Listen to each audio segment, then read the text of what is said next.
The small human shuttle moved slowly toward the massive space station.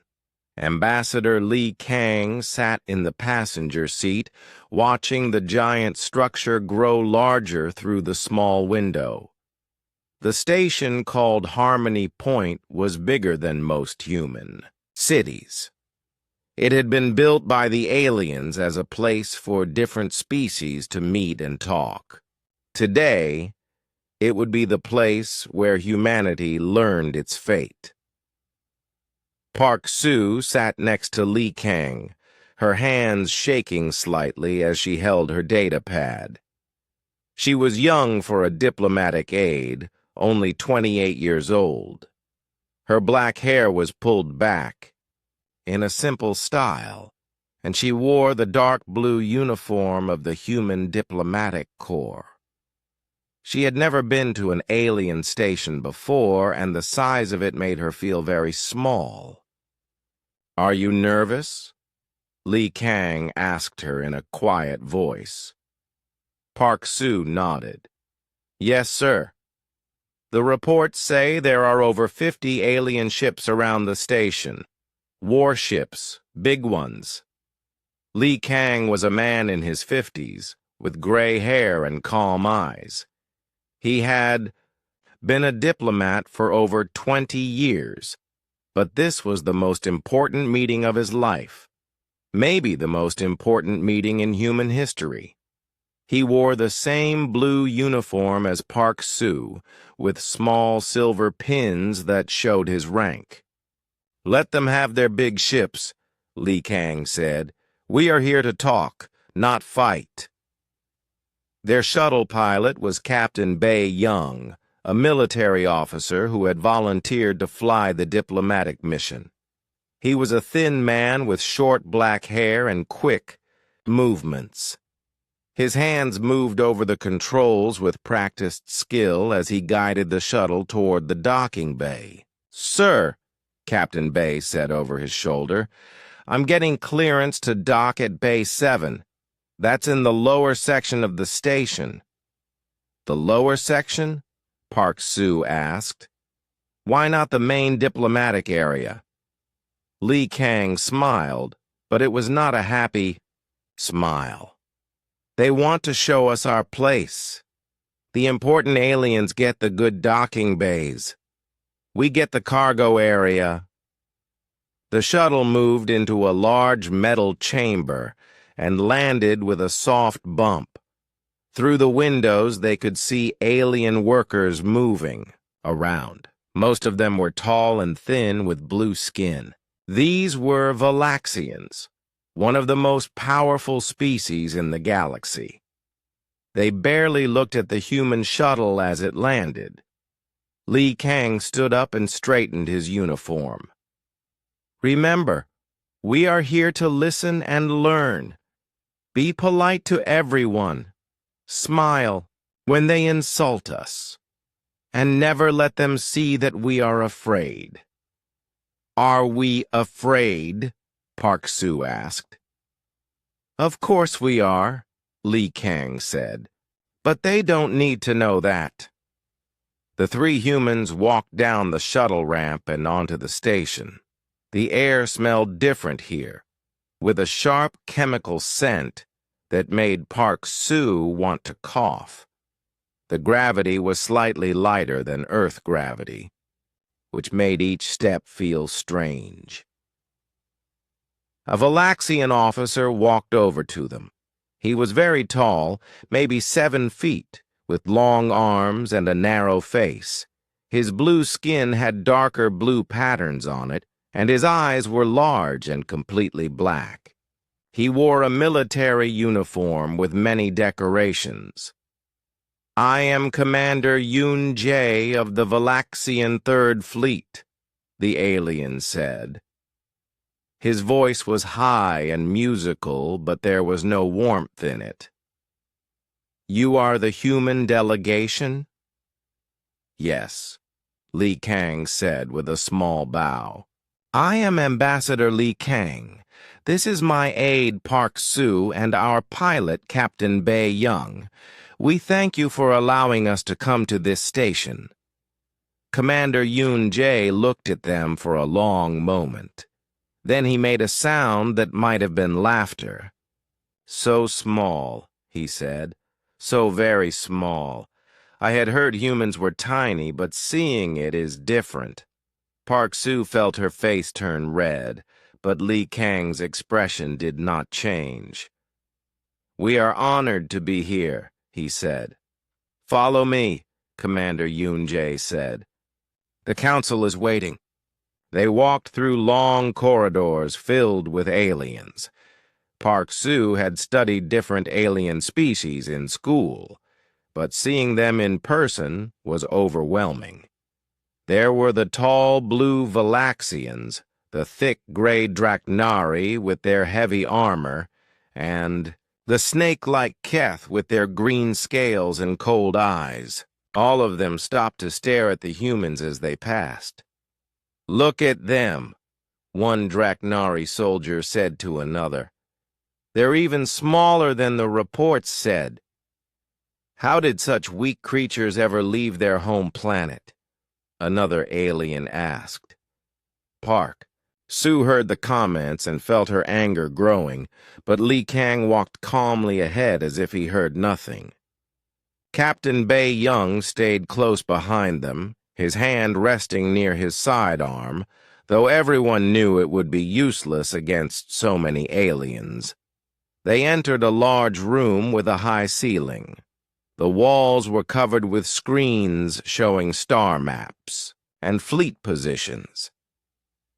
In the center of the room was a circular table with chairs of different sizes for different species. Most of the chairs were already filled with alien representatives. At the head of the table sat General Takmor, the Supreme, commander of the Draknari military forces. He was huge even for a Draknari, with thick gray skin covered in old battle scars. His small red eyes fixed on the humans as they entered. So, General Takmor said in a voice like grinding stone, the mammals finally arrive. Next to him was an ancient Keth called Sethlon. The Keth were the oldest species in the galaxy, and Sethlon was old even for them. His green scales were faded with age, and his yellow eyes had seen the rise and fall of many civilizations. He moved his head in a slow pattern that meant amusement in Keth body language. Welcome, little ones, Sethlon said. His voice was soft but somehow frightening. We have been waiting to meet the species that thinks it can claim our space. There were other aliens around the table.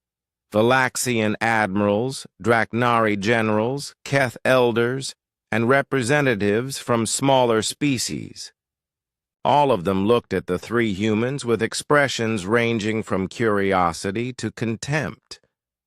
Commander Yoon Jae pointed to three small chairs at the opposite end of the table from the alien leaders. Your seats, he said. The humans sat down.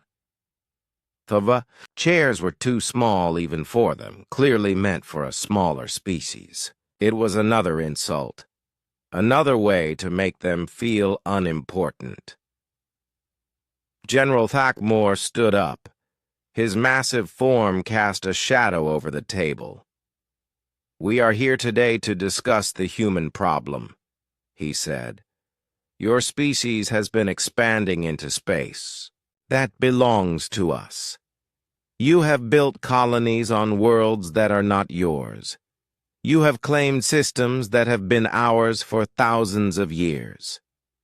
Lee Kang listened without speaking. We are not unreasonable, General Thakmor continued. We understand that young species sometimes make mistakes. That is why we are offering you this chance to correct your error peacefully. Commander Yoon Jae activated a hologram above the table. It showed a map of known space with human colonies marked in red. "These are your illegal settlements," he said. "All of them must be abandoned. All humans must return to your home system. Your ships must not travel beyond the orbit of your outer planet." Furthermore, Sethlon added, "human space travel will be monitored by Galactic Council forces. Any attempt to expand again will be met with immediate military action." Park Sue felt her hands clench into fists under the table. This wasn't negotiation. This was surrender. They wanted humanity to give up everything they had built among the stars and return to being prisoners in their own solar system. But Li Kang still showed no emotion. "And if we refuse?" he asked quietly. The aliens around the table made various sounds of amusement. Some laughed, others hissed, and a few made clicking noises with their mouths. "Refuse?" Commander Yoon-jae said. "Little human, look around you. Look at the screens. See the fleets that surround this station. We have 500 warships in this system alone.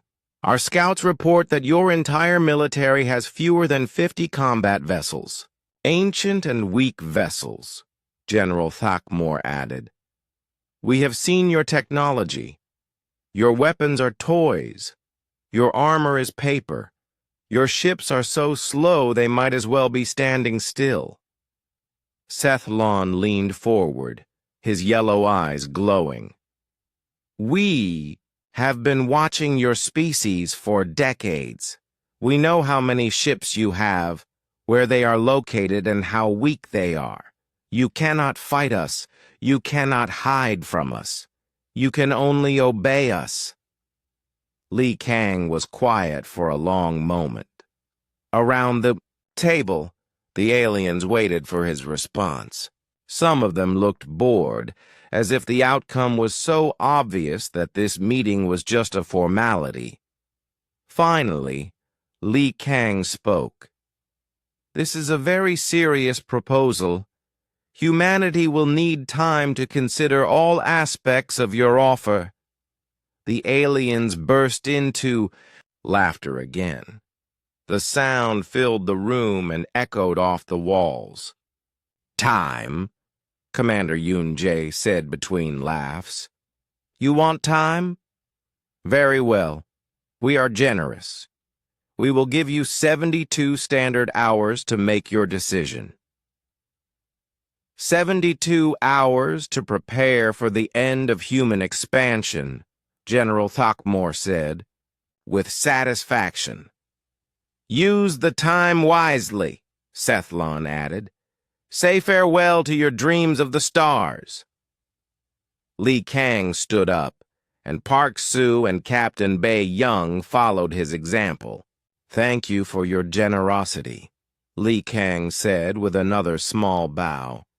"We will give your proposal the consideration it deserves." As the humans left the council room, Park Sue heard the aliens still laughing behind them. The sound followed them through the corridors and back to their shuttle. Even as they prepared to leave the station, she could still hear the echo of alien laughter in her mind. But she also noticed something else. As they walked through the station, Li Kang's steps were steady and sure. His face was calm, and there was something in his eyes that she had never seen before. It was not fear or defeat. It looked almost like satisfaction. The human shuttle docked at a smaller station called Transit Hub 4, about 6 hours away from Harmony Point. This was where the human delegation would stay during the 3-day deadline. The station was old and dirty, with flickering lights and air that smelled like oil and metal. It was the kind of place where cargo ships stopped to refuel, not where important diplomats usually stayed. Park Sue walked through the narrow corridors, carrying her luggage to the small room they had given her. The walls were stained with rust, and the bed was just a thin mattress on a metal frame. But she was grateful to be away from the alien laughter and cold stares. Li Kang had the room next to hers. Through the thin walls, she could hear him talking quietly on his communication device. She couldn't make out the words, but his voice was calm and steady. How could he be so relaxed when humanity had just been given an impossible choice? Captain Bai Young was checking their shuttle in the docking bay. He moved around the small ship with careful attention, examining every system and component.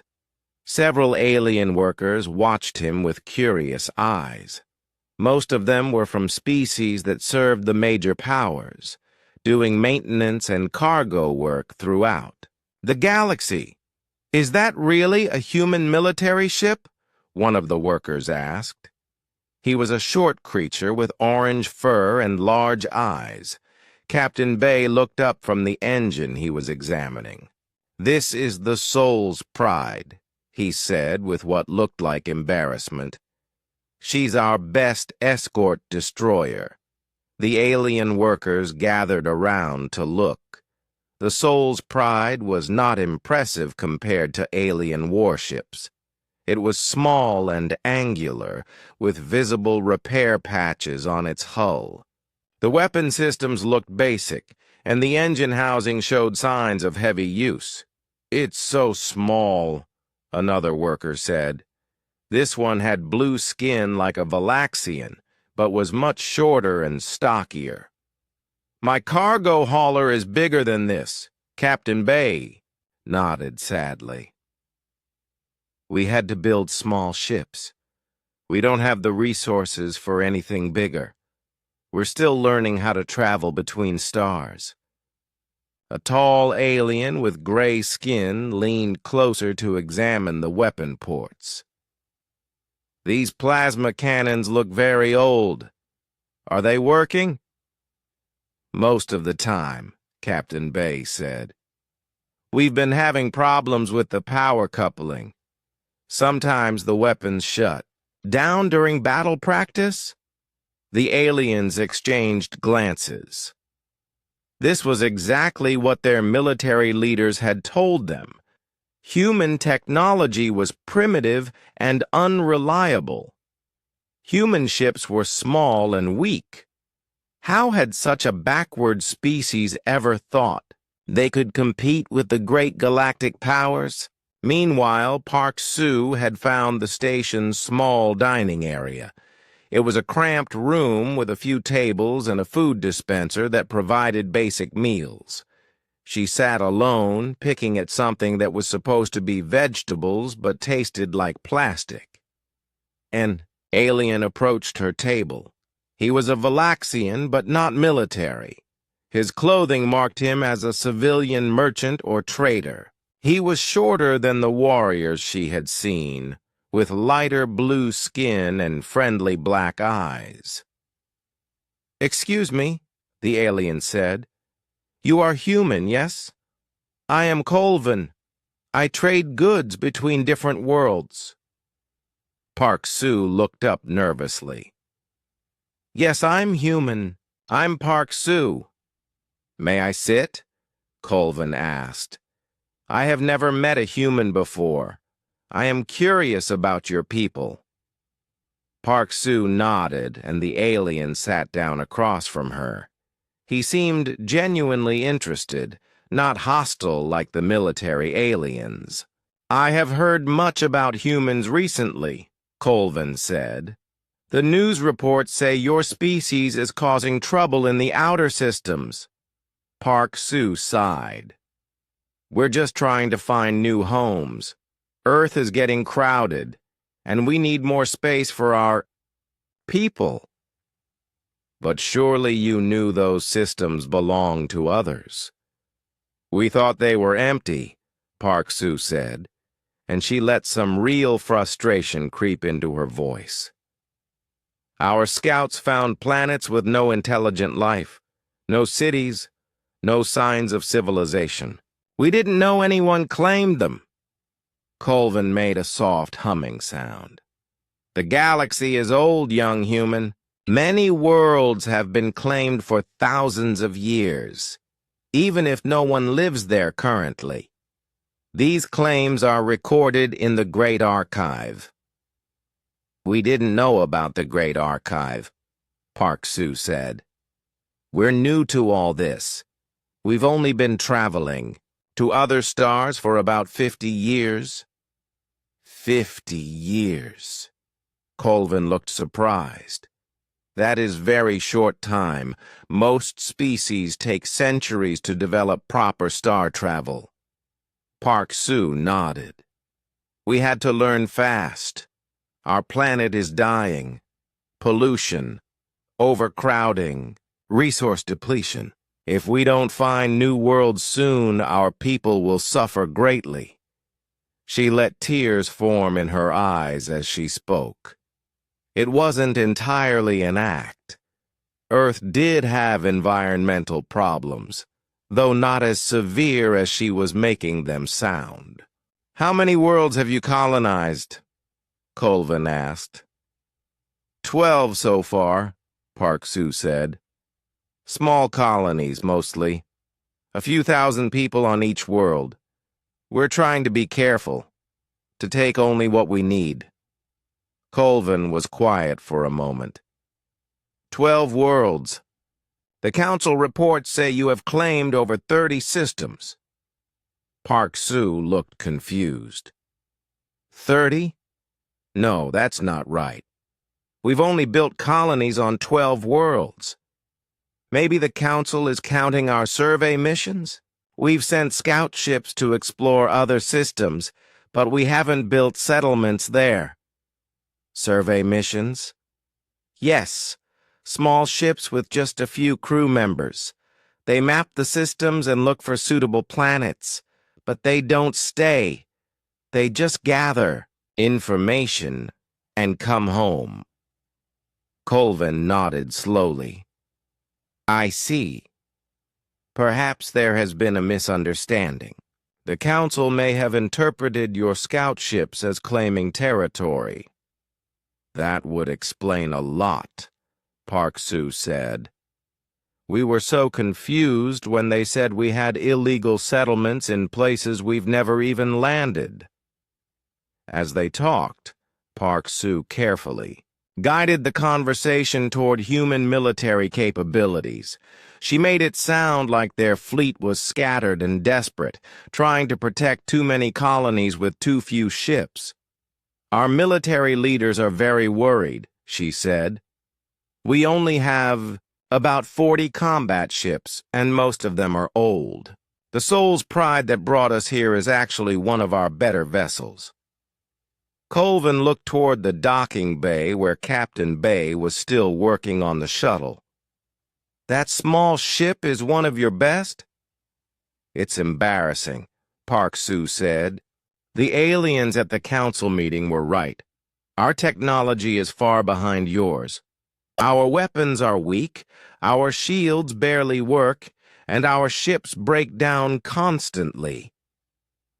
What will your people do if the Council demands you leave the outer systems? Park Sue was quiet for a long moment, as if thinking about something painful. I don't know. Maybe we'll have to give up on the stars and try to fix Earth instead. But it might be too late for that. Colvin seemed genuinely sympathetic. That would be very sad. Every species deserves a chance among the stars. After their conversation, Colvin left to continue his trading business, but Park Sue knew he would repeat what she had told him to other traders, who would pass it on to their contacts, who would eventually share it with military intelligence officers. This was how information spread through the galaxy, from casual conversations in small stations and trading posts. Later that evening, Park Soo found Captain Bay in the station's small technical workshop. He was sitting at a workbench, apparently trying to repair some component from their shuttle. Several alien technicians were watching and offering advice. "The problem is in the power distribution network," Captain Bay was saying. "We've been having failures in multiple systems." "Have you tried recalibrating the flow regulators?" asked one of the technicians, a creature with 6 arms and a face full of tiny eyes. "We don't have the right tools," Captain Bay said with frustration. "Human technology is different from galactic standard. Our equipment isn't compatible with most repair facilities." "That must make space travel very difficult for your people," another technician said. "Very difficult," Captain Bay agreed. Our fleet is in dock for repairs at any given time, and when ships do break down during missions, they sometimes have to limp home on emergency power." Park Soo watched from the doorway as Captain Bay painted a picture of human military weakness. He talked about supply shortages, outdated weapons, systems and ships that couldn't keep up with alien vessels in combat. The alien technicians listened with growing confidence that their leaders were right about human inferiority, but Park Soo noticed something interesting. While Captain Bay's words described weakness and failure, his hands moved with perfect precision as he worked on the component. Every tool movement was exact. Every adjustment was calculated. This was not the work of someone struggling with primitive technology. When she looked more closely at the component he was repairing, she realized it wasn't even broken. Captain Bay was performing unnecessary maintenance while putting on a show of technological incompetence. Back in her room that night, Park Soo lay on the uncomfortable bed and thought about the day. Li Kang had spent hours in diplomatic communications with Earth and other human colonies. Captain Bay had convinced everyone that human ships were falling apart, and she had spread the story that humanity was desperate and confused, not aggressive and expansionist. Through the thin walls, she could hear Li Kang's voice again. He was talking to someone, his words too quiet to understand. But she caught fragments. "Position confirmed. Fleet status nominal. Execute on my signal." Those didn't sound like the words of a diplomat preparing to surrender. They sounded like the words of someone coordinating a military operation. Park Soo smiled in the darkness. The aliens thought they knew everything about humanity. The 72 hours passed slowly. On the final day, Park Soo noticed that Li Kang seemed more relaxed than ever. He ate breakfast calmly, reviewed his notes without any sign of stress, and even smiled when he caught her watching him. "Are you ready for today?" she asked him as they prepared to return to Harmony Point. "I've been ready for this day for a very long time," Li Kang replied. There was something in his voice that made her look at him more closely, but his expression gave nothing away. Captain Bay Young was loading their few belongings back onto the Soul's Pride. The alien workers who had watched him struggle with repairs over the past few days offered their sympathy. "Good luck with your ship," one of them said. "I hope it makes the journey without breaking down." "Thank you," Captain Bay said. "We'll do our best to keep her running." The flight back to Harmony Point took 6 hours. During the journey, Kang spent most of his time reading from his datapad and making occasional notes. Park Sue tried to see what he was working on, but he always angled the screen away from her view. As they approached the massive station, Park Sue could see that even more alien ships had arrived. The space around Harmony Point was filled with warships from all the major species. Valaxian cruisers hung in perfect formations, their blue hulls gleaming under the station's lights. Draknari battleships moved in slow patrols, their thick armor, plating making them look like floating fortresses. Keth vessels drifted silently between the others, their organic-looking hulls seeming to pulse with strange life. "There must be 1,000 ships out there," Park Sue whispered. "More than that," Captain Bay said from the pilot's seat. "I'm counting at least 1,500 combat vessels. This is the largest fleet gathering in galactic history. All here to watch humanity surrender," Park Sue said bitterly. Kang looked up from his datapad for the first time during the flight. "Are they?" he asked quietly. "Or are they here for something else entirely?" Before Park Sue could ask what he meant, they were docking at Harmony Point again. This time, they were met by a full honor guard of alien soldiers. Commander Yoon Jae was there, along with several other high-ranking officers from different species. "Welcome back, humans," Commander Yoon Jae said. His voice had a smugness that made Park Sue want to hit him. "I trust you have used your time wisely to prepare for the inevitable." "We have used our time very wisely indeed," Kang replied. They were escorted through the same corridors as before, but this time the alien crowds were even larger. Word had spread throughout the station that today would see the end of human expansion into space. Aliens from dozens of species had come to witness what they expected to be humanity's complete surrender. "Look at them," one alien said as the humans passed. "They still walk like they have pride." "That will change soon enough," another replied. The council chamber was packed with alien representatives.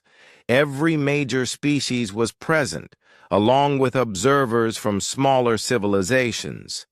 The air hummed with excitement and anticipation. Holographic displays around the room showed the positions of alien fleets throughout human space, ready to move the moment the council gave the order. General Thakmore stood at the head of the table, his massive form even more intimidating than before.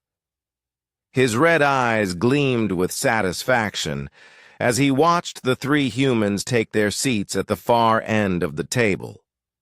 "Today," General Thakmore announced, "we bring an end to the human problem. Today we restore order to the galaxy." The alien representatives cheered and made various sounds of approval. The noise was deafening in the enclosed chamber. Sethlon raised one scaled hand for silence. "Let us hear what the mammals have to say," the ancient Keth said, "though we all know what their answer must be." Kang stood up slowly. The chamber fell quiet. Every alien eye focused on him. Park Sue held her breath, waiting to hear humanity's surrender. "Honored members of the Galactic Council," Kang began, his voice carrying clearly through the chamber. "We have carefully considered your generous offer." "Get on with it," Commander Yoon Jae said impatiently. "Tell us you accept our terms." Li Kang smiled. It was a small smile, but somehow it seemed to fill the entire room. We appreciate your concern for galactic order. We understand your desire to maintain the status quo. We recognize your superior numbers and advanced technology. Yes, yes, General Thakmor growled. You understand your place. Now surrender. However, Li Kang continued, and his voice grew stronger. After careful consideration, humanity must respectfully decline your offer. The silence that followed was complete. For a moment, no one moved or spoke. The alien representative stared at Li Kang as if he had spoken in an unknown language. Then the chamber exploded into chaos. "Decline!" Commander Yun-jae shouted, jumping to his feet. "You dare decline?" "Impossible!" General Thakmor roared. "You cannot refuse! You have no choice!" Aliens throughout the chamber were standing, shouting, making sounds of outrage and disbelief. How could such a weak species be so foolish? How could they choose destruction over surrender? Sethlon's voice cut through the noise like a blade. "Silence!" the ancient Keth commanded, and the chamber gradually grew quiet. "Human, explain this madness. You know we can destroy your entire civilization. Your fleet is scattered and weak. Your colonies are defenseless. Why do you choose death?" Li Kang remained standing, his expression calm despite the fury surrounding him. "We choose death because we have learned something important about the galaxy. We have learned that there are fates worse than dying." "Such as?" Sethlon asked. "Such as living on our knees," Li Kang replied. "Such as abandoning our children's future for the illusion of safety. Such as letting fear make our decisions." Commander Yun-jae slammed his hand on the table. "Enough. Philosophy. You will surrender, or we will make you surrender." "You are welcome to try," Li Kang said quietly. The aliens stared at him in shock. This was not how the meeting was supposed to go. The humans were supposed to be terrified, begging for mercy, agreeing to any terms to avoid destruction. Instead, their ambassador stood calmly defiant, as if he had some secret advantage.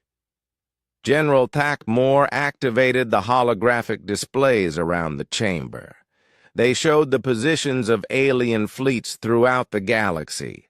Hundreds of ships surrounded every human colony. More ships patrolled the routes between human systems. The display made it clear that humanity was completely surrounded and outnumbered. "Look at this," General Thakmor bellowed. "Look at our forces. We have 1,500 ships in this system alone. We have battle fleets positioned near every human world. Your entire military consists of perhaps 50 outdated vessels. How can you possibly resist?" "You seem very confident in your intelligence reports," Li Kang observed. "Our intelligence is perfect," Commander Yun-jae declared. "We have been watching your species for years. We know the location of every human ship, the strength of every human base, the number of people on every human world. You cannot hide from us." "And yet," Li Kang said, "you still haven't asked yourself the most important question." "Which is?"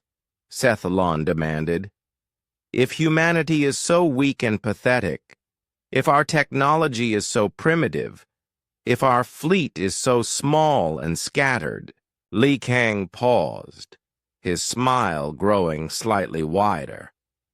"Then how did we manage to build 12 thriving colonies in the heart of your territory without you noticing until now?"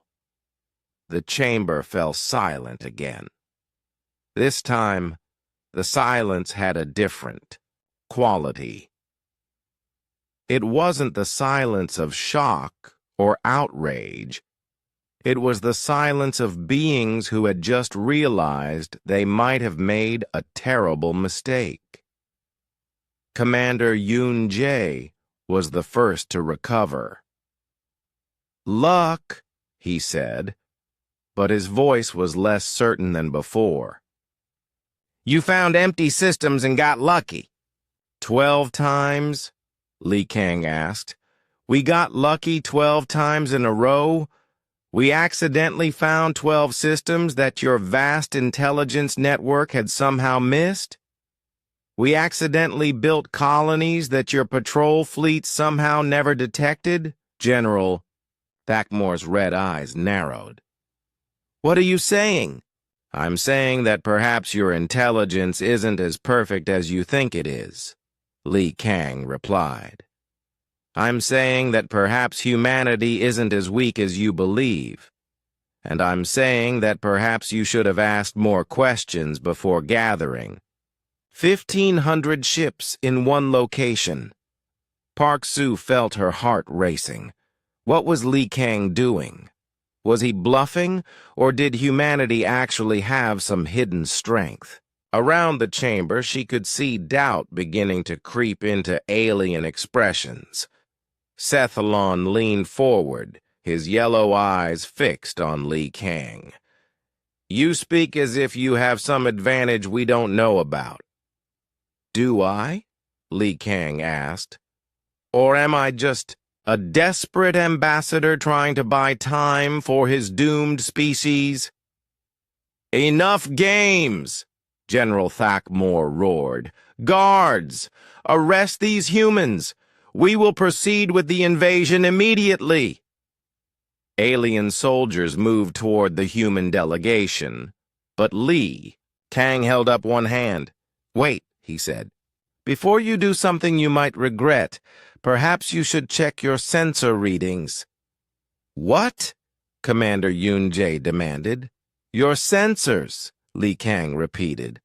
"The ones monitoring the space around this station. I think you might find something interesting." General Thakmore activated a communication device on his wrist. "Fleet Command, report status of all vessels." A voice crackled through the device. "All ships report normal, sir. No unusual activity detected." Li Kang reached into his jacket and pulled out a small communication device of his own. The communication device in General Thakmore's hand crackled with panicked voices from the alien fleet commanders. "Fleet Command, this is Admiral Vextar. Massive human vessels have appeared behind our formation. These ships are enormous. Where did they come from? Command, this is Battle Group 7. Unknown ships are powering weapons. Energy readings are off the charts. All units. Human vessels appearing throughout the system. They were invisible. How were they invisible?" General Thakmore stared at his communication device in disbelief. Around the council chamber, alien representatives were frantically checking their own data pads and calling their ship commanders. The confident atmosphere of moments before had changed to one of confusion and growing fear. Commander Yoon Jae activated the main holographic display in the center of the chamber. The image showed the space around Harmony Point, with the positions of all known vessels marked by colored dots. For days, the display had shown only alien ships in neat formations around the station. Now, the display was filled with new contacts. Red dots representing human vessels had appeared throughout the system, surrounding the alien fleet formations. The humans weren't scattered refugees running from superior firepower. They were predators that had been waiting in perfect position for their prey to gather in one place. "This is impossible," Commander Yoon-jae whispered. "Our sensors would have detected any ships this large. Nothing can hide from our detection systems." Li Kang stood calmly at the far end of the table, watching the alien panic with satisfaction. "Your sensors are designed to detect conventional propulsion systems and energy signatures. They work very well against ships that use technology similar to yours." "What are you saying?" Sethlon demanded, his ancient voice sharp with concern. "I'm saying that humanity took a different path," Li Kang replied. "While you perfected variations of technologies you've used for thousands of years, we had to innovate. We had to find new ways to travel between stars, new ways to power our ships, new ways to hide from enemies who vastly outnumbered us." Park Soo stared at Li Kang in amazement. All this time she had thought she was part of a desperate diplomatic mission. Now she realized she had been part of something much larger and more complex. The holographic display updated again, showing more detailed information about the human vessels. The aliens around the table gasped as they saw the true size of the human fleet. These weren't the small, primitive ships they had expected. Many of the human vessels were larger than anything in the alien formations. Admiral Kim Na-ra sat in the command chair of the human battlecruiser Incheon Thunder, watching the tactical displays with grim satisfaction. For weeks, her fleet had waited in perfect silence at the edge of the system, their advanced stealth systems making them invisible to alien sensors. The Incheon Thunder was a marvel of human engineering, built using technologies that the aliens had never seen before. Its hull was made from materials that absorbed sensor waves instead of reflecting them.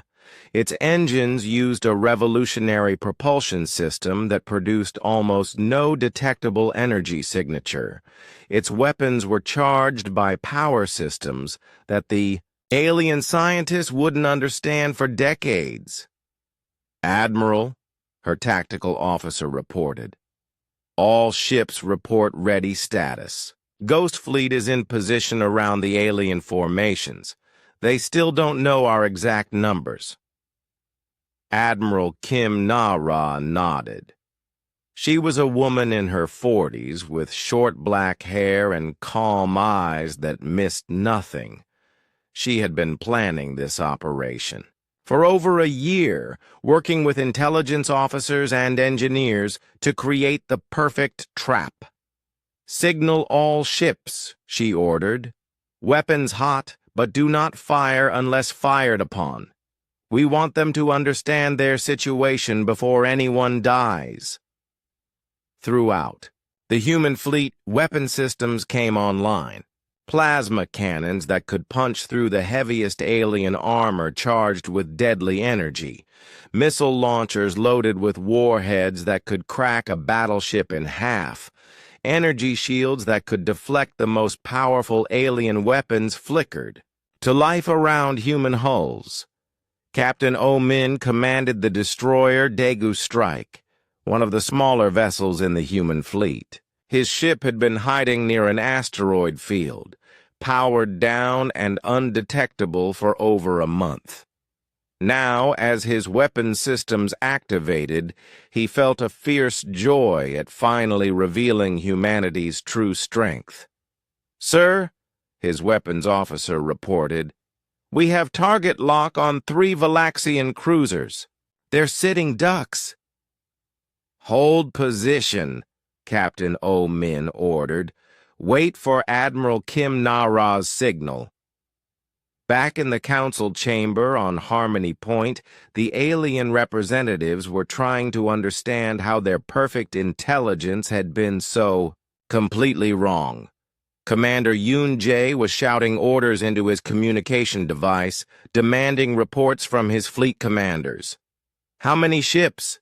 he yelled. "How many human ships are out there?" The response came from a shaken Valaxian officer. "Sir, we're still counting. At least 300 major vessels, possibly more. And sir, these aren't the primitive ships we were expecting.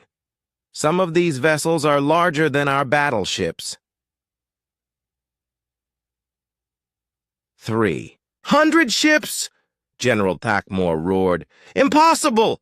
Our intelligence report said they had fewer than 50 combat vessels." Li Kang smiled coldly.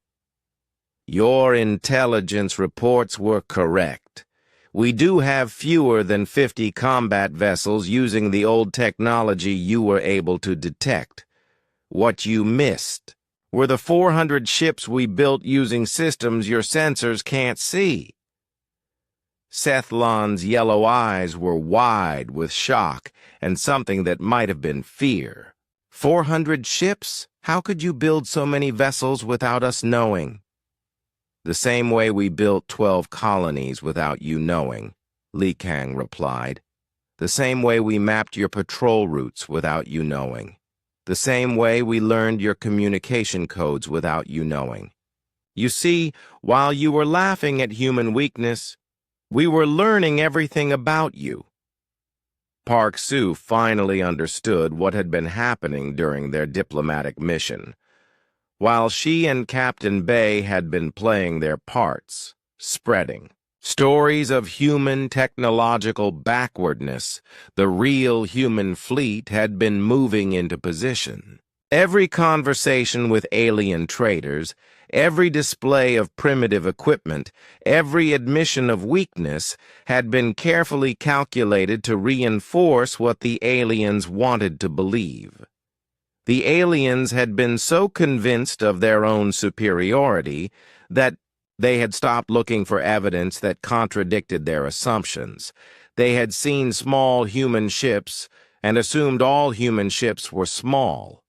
They had found some human colonies and assumed those were the only human colonies. They had detected some human transmissions and assumed they were reading all human communications. Commander Yoon-jae was staring at the holographic display, watching as more human ships appeared on sensors. "Even if you have more ships than we thought," he said, trying to regain his composure, "you're still outnumbered. We have over 1,500 vessels in this system." "Yes," Li Kang agreed. "You do have 1,500 ships, all gathered in one convenient location, surrounded by my fleet, with no room to maneuver and no way to escape." The truth of the situation was becoming clear to everyone in the chamber. The aliens had brought their largest fleet in history to witness humanity's surrender. Instead, they had walked into the most perfect military trap ever constructed. General Thakmore activated his command codes, preparing to order an attack. "We still outnumber you," he snarled. "Even surprised, we can destroy your fleet." "Can you?" Li Kang asked quietly. "Let me show you something interesting." He spoke a single word into his communication device. Demonstration. On the bridge of the Incheon Thunder, Admiral Kim Nara received the signal.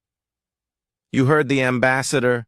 she told her weapons officer. "Give them a demonstration of human firepower." "Target selected," the weapons officer reported. "Valaxian heavy cruiser, Magnificent Conquest, isolating it from the formation." Fire. The Incheon Thunder's main plasma cannon discharged with a brilliant flash of blue-white energy. The beam struck the Valaxian cruiser's shields, which flared and collapsed instantly. The plasma continued through the ship's armor plating as if it were paper, carving completely through the vessel from bow to stern. The magnificent Conquest, a ship that had been the pride of the Valaxian fleet, split in half and exploded in a sphere of superheated gas and debris. In the council chamber, every alien representative watched the holographic display in stunned silence as one of their most powerful warships was destroyed in a single shot. That, Li Kang said calmly, was one of our smaller weapons. Commander Yoon Jae's voice was barely a whisper. How? How did you develop such powerful weapons? While you were using technology perfected thousands of years ago, Li Kang explained. Humanity was forced to innovate. We couldn't match your numbers, so we had to exceed your capabilities. We couldn't win a fair fight, so we made sure the fight wouldn't be fair. General Thakmore was frantically calling his fleet commanders, trying to organize a counterattack, but the reports coming back were increasingly desperate. Sir, they're everywhere. We can't form proper battle lines.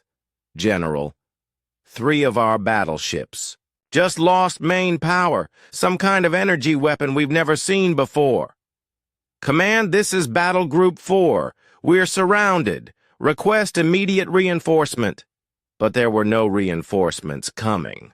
The battle in space around Harmony Point was not like the grand fleet engagements that alien military academies taught their students. There were no heroic charges, no dramatic duels between equally matched opponents, no glorious victories won through superior tactics and courage. Instead, it was a systematic demonstration of how completely the galaxy's military powers had underestimated humanity. Commander Lee Soo-jin watched from the bridge of her stealth frigate Mokpo Ghost as alien ships tried desperately to escape the trap they had flown into. Her ship had been hiding in the shadow of Harmony Point itself for over a week, monitoring alien communications and mapping their fleet dispositions. Ma'am, her communications officer reported, the Draknari are trying to break out toward the 3rd planet. Should we intercept? Commander Lee Soo-jin was a young woman, only 32 years old, but she had been selected for this mission because of her exceptional ability to think several steps ahead of her enemies. No need, she said calmly. Captain Park from the Souls. Dawn is already in position. Watch and learn. On the main display, they could see a group of Draknari battleships attempting to punch through what they thought was a weak point in the human formation. The massive gray vessels accelerated toward the edge of the system, their thick armor plating gleaming under the distant sun. Suddenly, space itself seemed to tear open in front of them. The human battlecruiser Soul's Dawn decloaked directly. In their path, its weapons already charged and ready to fire.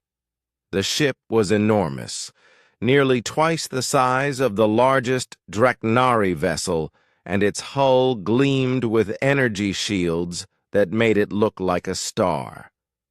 The Draknari ships tried to change course, but human technology had given the Soul's Dawn maneuverability that defied physics as the aliens understood it.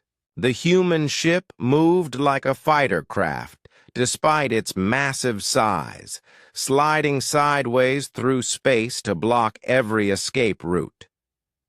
Draknari vessels, came the calm voice of the Soul's Dawn's captain over the communication channels.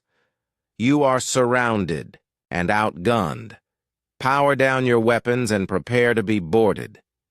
The lead Draknari battleship, Pride of Thakran, fired its main cannons in a desperate attempt to blast through the human ship. The massive energy beams struck the Soul's Dawn's shields and simply disappeared, absorbed by defensive systems that the aliens had never imagined possible. In response, the Soul's Dawn fired a single plasma torpedo. The weapon struck the Pride of Thakran amidships and created a controlled explosion that disabled the ship's engines and weapons without destroying the vessel or killing its crew. Within seconds, the most powerful ship in the Draknari fleet was drifting helplessly in space. The other Draknari vessels immediately surrendered.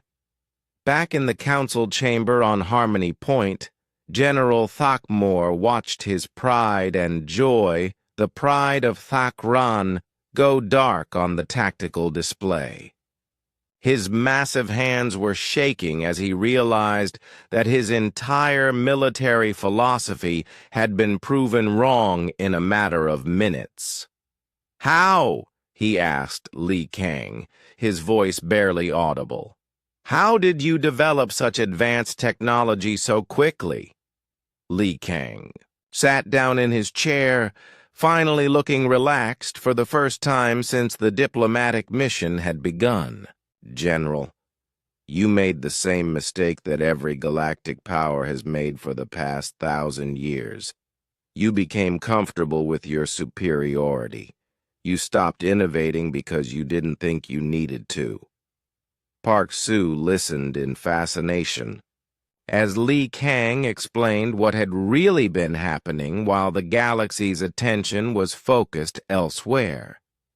50 years ago, when humanity first achieved faster-than-light travel, we knew we were entering a galaxy full of species that were older, stronger, and more numerous than us. We had two choices: accept a subordinate position or find a way to level the playing field. "You chose to fight," Sethalon observed, his ancient voice heavy with resignation. "We chose to survive," Li Kang corrected.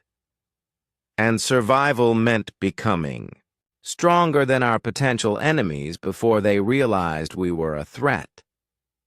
Commander Yoon Jae was still staring at the tactical displays, watching as human ships systematically disabled alien vessels throughout the system.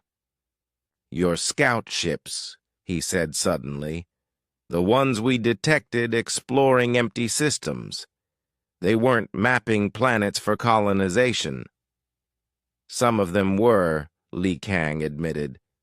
"But most of them were studying your patrol patterns, your communication, protocols, your ship designs, and your tactical doctrines. Every time one of our primitive scout ships was detected by your forces, it gathered intelligence about your capabilities while reinforcing your belief that human technology was inferior." Park Sue felt a chill as she realized how long humanity had been planning this confrontation. Every interaction between humans and aliens for the past 50 years had been part of a massive intelligence operation. "The colonies," she said suddenly. "The 12 colonies you mentioned. They weren't just settlements." Li Kang nodded approvingly. "Very good, Park Sue. No, they weren't just settlements. Each colony was also a research facility, a manufacturing center, and a military base. While your intelligence services were counting our cargo ships and civilian transports, we were building the most advanced fleet in galactic history right under your noses." The scope of the deception was staggering. The aliens had been watching humanity for decades, confident that they understood human capabilities. They had seen exactly what humanity wanted them to see, while the real human civilization grew stronger in secret. On the bridge of the human destroyer Daegu Strike, Captain O-Min was coordinating the systematic capture of alien vessels. His ship was small compared to the battle cruisers and carriers in the human fleet, but it was still more advanced than anything the aliens had ever encountered. "Sir," his tactical officer reported, "we've disabled 17 alien ships in this sector. Casualties are minimal on both sides." Captain O-Min nodded with satisfaction. The human fleet had been designed not just to win battles, but to win them with minimal loss of life. Every weapon, every tactic, every system had been optimized to disable rather than destroy. "Signal the boarding parties," he ordered. Standard. Protocol. Secure the alien ships, treat the crews with respect, and begin downloading their databases. This was perhaps the most remarkable aspect of the human victory. While alien fleets throughout galactic history had fought brutal battles that left thousands dead and entire ships destroyed, the human fleet was systematically capturing alien vessels with their crews alive and their databases intact. Admiral Kim Nara had planned the entire operation with the goal of ending alien military resistance while preserving as much knowledge and as many lives as possible. It was a level of strategic thinking that the alien commanders had never encountered. "Admiral," her intelligence officer reported from the Incheon Thunder's bridge, "we're receiving surrender signals from over 200 alien vessels. Total casualties across both fleets are fewer than 50 killed, mostly from accidents during the initial surprise." Admiral Kim Na-ra allowed herself a small smile. "Excellent. Signal all human ships. Maintain defensive positions, continue accepting surrenders, and prepare for Phase 2 of the operation." Phase 2 was something that none of the aliens in the council chamber could have imagined. As reports came in from throughout the galaxy, it became clear that the battle around Harmony Point was not an isolated engagement. "Sir," a terrified Phylaxian communications officer reported to Commander Yoon Jae, "we're receiving emergency signals from all our major fleet bases. Human ships are appearing everywhere. Our base at Veltar Prime is under attack. The Draknari stronghold at Iron Mountain is surrounded. Even the ancient Keth fortress at Sethka is reporting human vessels in their system."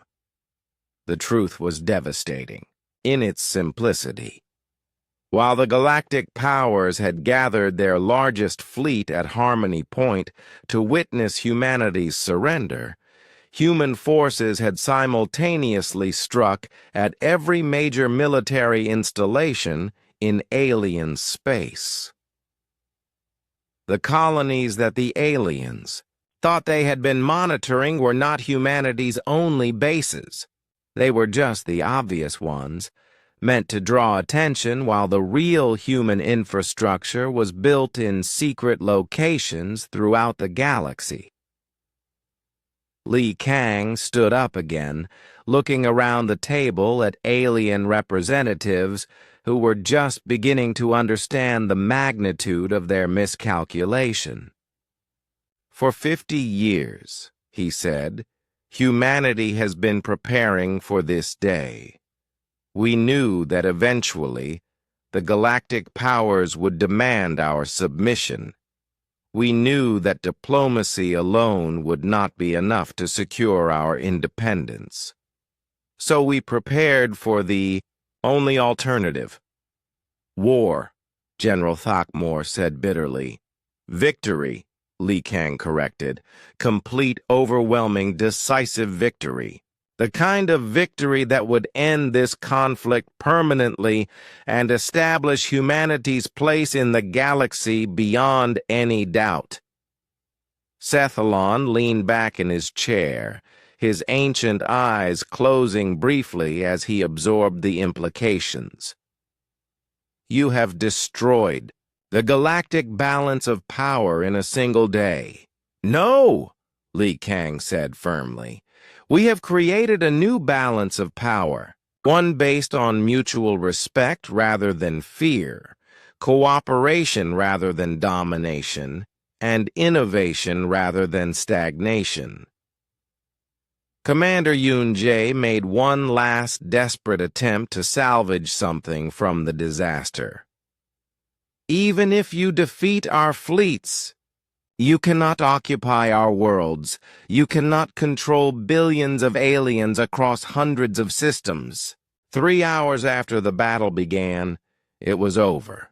The largest fleet in galactic history had been defeated without firing more than a dozen shots in their own defense. The space around Harmony Point was filled with disabled alien vessels, their crews alive but their military power broken. In the council chamber, the alien representatives sat in stunned silence as the full scope of their defeat became clear. Reports continued to arrive from throughout the galaxy, each one confirming that human forces had simultaneously struck at every major alien military installation. Director Park Ji-hoon materialized as a hologram at the center of the table, his image transmitted from a location that the aliens could only guess at. He was a man in his 40s with sharp eyes and the calm demeanor of someone who had been planning this moment for years. Honored members of the Galactic Council, Director Park Ji-hoon said, I am the Director of Human Intelligence Operations. I believe it's time to share some information that might help you understand your current situation. The hologram changed to show a star map of the galaxy. Red dots marked human colonies and bases. Blue dots showed alien military installations, and green lines traced communication and supply routes between different systems. For the past 30 years, Director Park Ji-hoon continued, every alien communication has been monitored by human intelligence. Every ship movement has been tracked. Every military plan has been analyzed. We know the location of every alien base, the strength of every alien fleet, and the defensive capabilities of every alien world. Commander Yun-jae stared at the map in horror. Impossible. Our communications are encrypted with quantum protocols that cannot be broken. Cannot be broken by alien technology, Director Park Ji-hoon corrected. Human quantum computing achieved breakthroughs that your scientists haven't even theorized yet. We've been reading your most secret messages for decades. The star map zoomed in to show specific examples. Trade routes that the aliens thought were secret were clearly marked. Military bases that were supposed to be hidden were highlighted in detail. Even personal communications between high-ranking alien officials were represented by data streams flowing across the display. Every time you sent a scout ship to monitor human activities, Director Park Ji-hoon explained, we knew about it before the ship left port. Every time you planned a military exercise near human space, we had the complete tactical briefing before your own officers did. Every time you discussed how to deal with the human problem, we were listening to every word. Park Soo felt overwhelmed by the revelation. She had thought she was part of a desperate diplomatic mission, but now she realized she had been part of the final act of a plan that had been in motion for decades. "The colonies you discovered," she said suddenly. "They were meant to be found." Li Kang nodded approvingly. "Excellent insight, Park Sue. Yes, those 12 colonies were placed specifically where alien scouts would eventually find them. We wanted you to believe you understood the extent of human expansion, while the real colonies were hidden elsewhere," Sethlon said with grudging respect. "Not hidden," Li Kang corrected. "Simply built using technologies that your sensors couldn't detect. Humanity now has over 200 colony worlds, most of them in systems that your star charts mark as empty space. The scope of human deception was staggering. For 50 years, every alien assumption about humanity had been carefully manipulated and reinforced. The aliens had been allowed to see exactly what would make them feel confident and superior, while the real human civilization grew in secret. General Thakmore found his voice again, though it was much quieter than before. "What happens now? Do you destroy our worlds? Enslave our people?" "General," Li Kang said gently, "despite what you may think of us, humanity is not interested in conquest or revenge. We want something much simpler: recognition of our right to exist as an independent civilization." Director Park Ji-hoon's hologram gestured, and the star map changed to show a new configuration. Red zones marked human space, blue zones showed alien territories, and green zones indicated areas that could be shared or disputed through peaceful negotiation. "These are humanity's territorial claims," Director Park Ji-hoon announced. "All human colonies and their surrounding systems, all space routes connecting human worlds, all systems currently under exploration by human survey teams." Commander Yoon Jae studied the map carefully. This is reasonable. You're not claiming the entire galaxy." "Of course not," Li Kang replied. "We have no desire to rule over species who don't want to be ruled. We simply want the right to build our own future without interference." "And if we agree to these terms?" General Thakmore asked. "Then we can begin building a new relationship based on equality rather than subordination," Li Kang said. "Trade, agreements, cultural exchanges, scientific cooperation, all the benefits of galactic civilization without the oppression." Sethlon leaned forward, his ancient mind grappling with the implications. "And if we refuse?" Li Kang's expression grew serious. "Then you will learn that what you have seen today represents only a fraction of human military capability. We have weapons and technologies that we have not yet demonstrated. We have fleets and bases that we have not yet revealed. And we have plans that extend far beyond this single engagement." The threat was delivered quietly, without anger or hostility, which made it infinitely more terrifying than any shouted declaration of war would have been. Admiral Kim Nara's voice came through the communication system, her report calm and professional. "Ambassador Li Kang, all alien military assets in this system have been secured. Casualties remain minimal. We are ready to proceed with Phase 3 on your command." Phase 3. The alien representatives exchanged glances, wondering what other surprises humanity had prepared. "What is Phase 3? Commander Yoon Jae asked reluctantly. The restoration of galactic commerce and communication, Li Kang replied. Human ships will begin escorting alien vessels back to their home systems.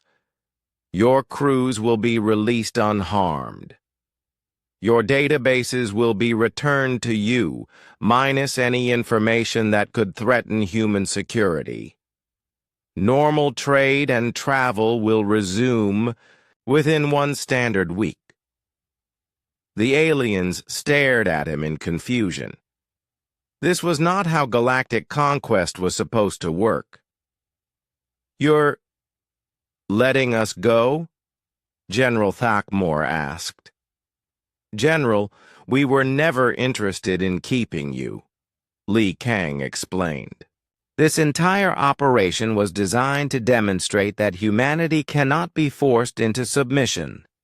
Now that we have made that point clear, we can return to the business of coexistence. Director Park Ji-hoon's hologram smiled. Of course, things will be different from now on. Human intelligence will continue to monitor alien activities, but we will also share information when it serves mutual interests.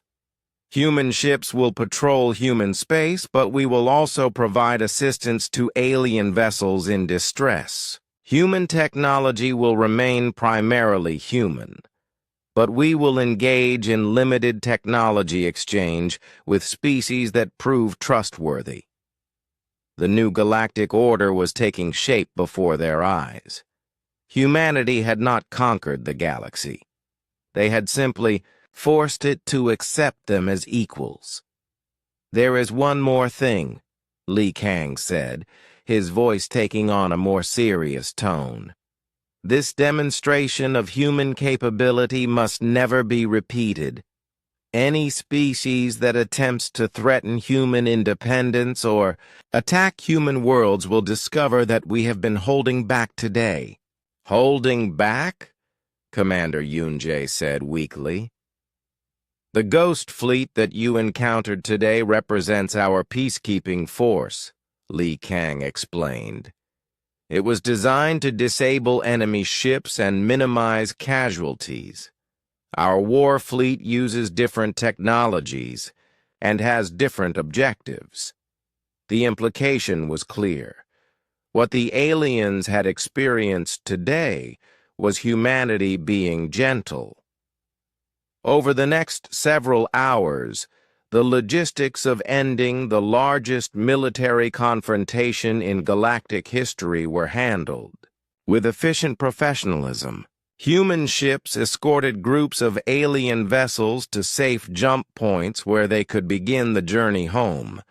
Alien crews were treated with respect and provided with medical care if needed. Even the most damaged alien ships were repaired enough to make the trip back to their home systems. Park Soo found herself working alongside alien officers to coordinate the massive refugee operation.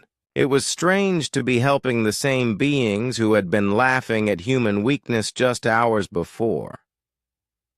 I don't understand, said a young Valaxian communications officer as they worked together to establish contact with a disabled ship. Why are you helping us? We came here to force you to surrender. Park Soo thought about the question for a moment before answering. Because now that we've proven we can defend ourselves, we don't need to be enemies. Maybe we can be something better. As the alien fleets began their journey home, carrying news of humanity's emergence as a galactic power, Li Kang stood on an observation deck of Harmony Point, looking out at the stars. Captain Bae Young joined him, no longer playing the role of a struggling pilot with primitive equipment. Do you think they'll accept the new situation? Captain Bae asked. They'll have to, Li Kang replied. The alternative is to discover what humanity looks like when we're not being diplomatic. And what happens to us now? Do we go back to being diplomats? Li Kang smiled. Captain, I don't think diplomacy will ever be the same.